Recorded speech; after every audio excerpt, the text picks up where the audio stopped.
बाबा कहते हैं, योगी बाबा कहते हैं कि बेटी बचाओ बेटी पढ़ाओ। बाबा आपकी सरकार में क्या हो रहा है? लड़कियों को न्याय नहीं मिल पा रहा है। नमस्कार, आप देख रहे हैं द फ्रीडम वॉइस और मैं हूं आपके साथ अनन्या मिश्रा। महिलाओं की सुरक्षा वैसे भी उत्तर प्रदेश में तार तार हो गई है। न सुरक्षा की व्यवस्था है और न इंतजाम है और न सुरक्षा कर्मी जो है महिलाओं की सुनते हैं। सिर्फ नाम और दिखावे का उत्तर प्रदेश उत्तम प्रदेश की तरफ बढ़ रहा है। बड़ी बड़ी बातें कही जाती है बीजेपी की तरफ से, योगी आदित्यनाथ की तरफ से तमाम पॉइंट्स गिनाए जाते हैं। यह भी कहा जाता है कि महिलाओं की तरफ अगर कोई नजरें उठा के देख लेगा तो उसकी नजरें तक उत्तर प्रदेश में अब निकाल कर रख दी जा रही है। इसलिए डर के मारे अब कोई महिलाओं की तरफ आवाज नहीं उठा रहा है, ना महिलाओं की तरफ नजरें उठाकर देख पा रहा है। महिलाएं अब सुरक्षित है। माँ बहन बेटियां रात को 2-2 बजे घर से बाहर निकल रही, लेकिन 2 बजे रात की बात तो जनाब छोड़िए, महिलाओं के साथ धोखाधड़ी कितना हो रहा है, महिलाओं के साथ रेप कितना हो रहा है, उनके साथ दुष्कर्म कितना हो रहा है, महिलाओं की इज्जत को तार तार कितना किया जा रहा है। और उत्तर प्रदेश की योगी सरकार जो है, योगी की जो पुलिस प्रशासन है, वो हाथ पर हाथ रखकर बैठी हुई है। कभी भी एक्शन अगर योगी आदित्यनाथ की पुलिस सही टाइम पर ले ले तो फिर कहा जा सकता है कि उत्तर प्रदेश की तरफ बढ़ रहा है। यह बात हम इसलिए कह रहे हैं क्योंकि नोएडा से एक युवती आकर आत्मदाह करने की पूरी कोशिश की है सीएम आवास के बाहर, योगी आदित्यनाथ के आवास के बाहर। उसके बाद से बच बचा हुआ।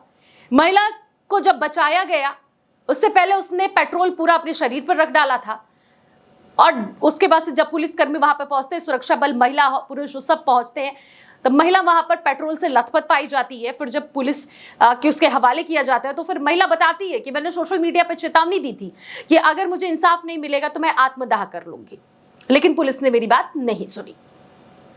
यह मामला दरअसल यूं हुआ कि हरियाणवी एक सिंगर हैं उत्तम कुमार नाम के, नोएडा की ये युवती है। इस युवती के साथ उन्होंने दुष्कर्म किया। दुष्कर्म की एफआईआर युवती 24 जून को लिखवाई है। तब से लेकर आज तक सितंबर का महीना शुरू हो गया, लेकिन अभी तक युवती के हित में कोई भी कार्रवाई नहीं हुई है, ना ही कोई ठोस कदम उठाए गए हैं। आपको बताते चले कि युवती ने साफ साफ शब्दों में कहा है कि 24 जून को जो मैंने एफआईआर दर्ज कराया है उसके पहले 15 दिन मुझे दौड़ना पड़ा। पुलिस प्रशासन के पास जब वो जाती है, अपनी पीड़ा गाती है, पीड़ित युवती कहती है कि दुष्कर्म हुआ, एफआईआर लिखवाना है, तो पुलिस एफआईआर नहीं लिखता है। अब हमारी बहन वर्षा के साथ में गाजियाबाद में इतना बड़ा हादसा हुआ है, एफआईआर तक दर्ज नहीं हुई। हाईकोर्ट के द्वारा जब वो आदेश जारी करवाती है उसके बाद 15 दिन बाद 24 जून को युवती के कहने पर एफआईआर होता है, उसके पहले नहीं होता है। पुलिस प्रशासन की सबसे बड़ी नाकामी, इसको नोट करिए। दूसरा पॉइंट आप नोट करिए, युवती ने हर बार पुलिस को यह मैसेज दिया है, हर बार अपनी बात बताई है कि उत्तम कुमार यहां है, मौजूद है, आप उसे पकड़ने की कोशिश कीजिए। लेकिन युवती जिस हिसाब से बता रही है कि पुलिस प्रशासन ने कोई ठोस कदम नहीं उठाया। वर्षा बहन ने सुसाइड कर ली, क्या मेरा भी इंतजार किया जा रहा है कि मैं सुसाइड करूं, फिर जाके उत्तर कुमार को अरेस्ट किया जाएगा। युवती परेशान है क्योंकि उसको जिस तरह से जलीलत सहना पड़ रहा है और जिस तरह से जिंदगी बितानी पड़ रही है वो भी उत्तर प्रदेश में रहेगा।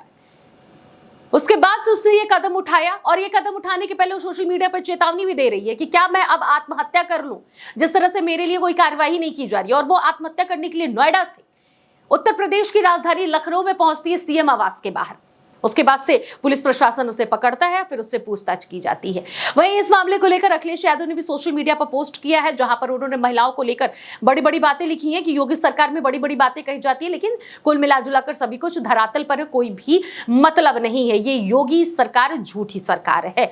कुल मिलाजुलाकर भारतीय जनता पार्टी पर अखिलेश यादव ने तंज कसा है, लेकिन इन सब के बीच में सवाल ये खड़े हो जाते हैं कि आखिर कब तक, चाहे समाजवादी पार्टी की सरकार हो, चाहे भारतीय जनता पार्टी की सरकार हो, चाहे बसपा की सरकार हो, चाहे कांग्रेस की सरकार हो, चाहे अन्य पार्टियों की सरकार हो, आखिर महिलाओं के साथ शोषण, बलात्कार, दुष्कर्म जैसे कारनामे कब तक होंगे? सवाल यह भी है कि महिलाओं के साथ अत्याचार कब तक होगा? सवाल यह भी है कि झूठी झूठी बातें सरकार में महिलाओं के लिए क्यों की जाती है? महिलाओं पर चाहे कोई भी सरकार हो, ट्रम्प कार्ड क्यों खेलना चाहती है? क्यों महिलाओं को लोभ लुभावन देकर हर बार जीतने की कोशिश करती है, चाहे कोई भी सरकार हो? सवाल तमाम महिलाओं के हित में खड़े हो रहे हैं। आखिर महिलाएं कब तक इस तरह का जुल्म सहती रहेंगी? विचार करिएगा, कमेंट बॉक्स में आप बताइएगा जो भी विचार होगा। फिलहाल आप देख रहे थे द फ्रीडम वॉइस।